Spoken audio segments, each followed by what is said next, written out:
ओला दुष्काळ जाहीर करण्याची मागणी देवेंद्र फडणवीसांचीच होती। तत्कालीन विरोधी पक्षनेते असताना फडणवीसांनी लिहिलेल्या पत्राचा दाखला देत उद्धव ठाकरेंचा निशाणा।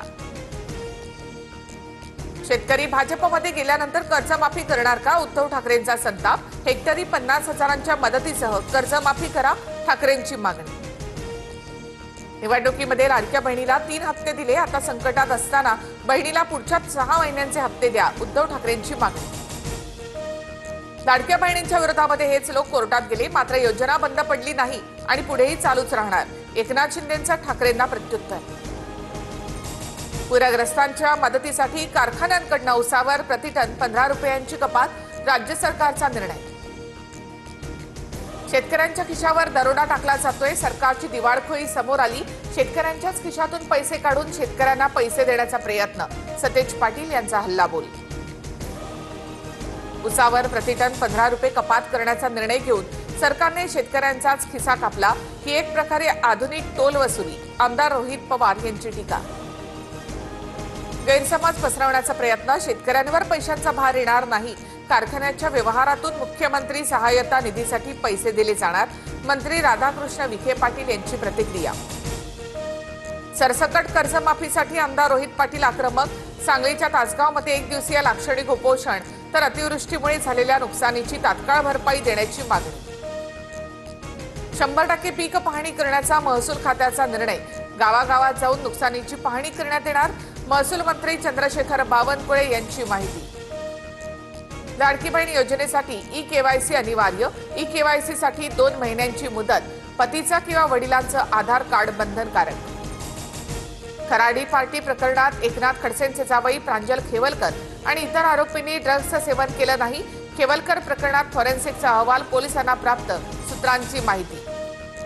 भिवंडी महाराष्ट्रामध्ये असल्याचा अबू आझमींना विसर, हे भिवंडी आहे, इथे मराठीची गरज काय? अबू आझमींचं वक्तव्य, तर मी मराठी शिकतोय, टीकेनंतर अबू आझमींची सारवासारव।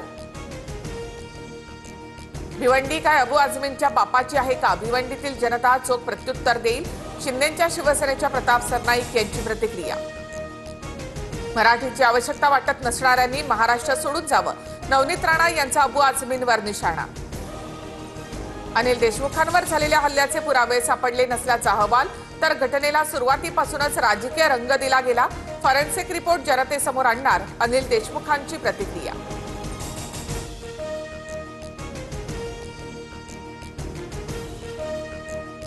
अनिल देशमुख यांनी दिलेली तक्रार खोटी असेल तर त्याबाबत कारवाई होईल, मंत्री पंकज भोयर यांची प्रतिक्रिया।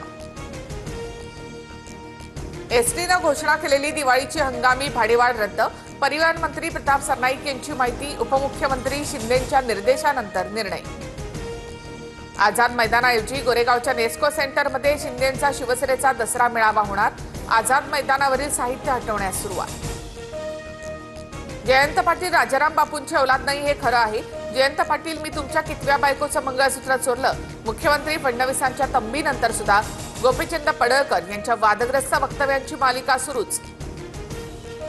राजकारणासाठी आई बहिणींची इज्जत काढणार का? आमच्यावर रावण दहनाची वेळ आणू नका, पवारांच्या राष्ट्रवादीच्या सक्षणा सलगर यांचा गोपीचंद पडळकर यांना इशारा। भाजपच्या नवनाथ बन यांच्याकडून गोपीचंद पडळकर यांची पाठराखण, पडळकर यांना मंगळसूत्र चोर म्हणून ट्रोल केलं, त्यामुळे पडळकरांचं प्रत्युत्तर योग्य आहे, त्यात काहीही चूक नाही, नवनाथ बन यांची प्रतिक्रिया। धनगर आरक्षणासाठी जालन्यामध्ये ठिकठिकाणी रास्ता रोको, रस्त्यावर टायर जाळत आंदोलकांकडून निषेध व्यक्त।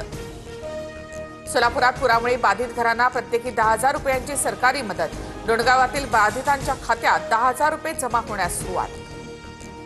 कल्याणमधील इंग्लिश स्कूलमध्ये विद्यार्थ्यांना टिळा लावण्यास बंदी, विद्यार्थिनीच्या हातात धागा नको, शाळेकडून फतवा जारी, संतप्त पालकांची शिक्षण विभागाकडे तक्रार दाखल, कांताबाई चंदुलाल गांधी इंग्लिश स्कूलला पालिकेची नोटीस। अनिल अंबानी यांच्याशी संबंधित मालमत्तांवर ईडीकडून छापेमारी, मुंबई आणि इंदोरमध्ये एकूण 6 ठिकाणी छापेमारी, फिमा कायद्याचं उल्लंघन झाल्याप्रकरणी छापेमारीची कारवाई, मनी लॉन्ड्रिंग संदर्भात गुन्हा दाखल करून चौकशीला सुरुवात।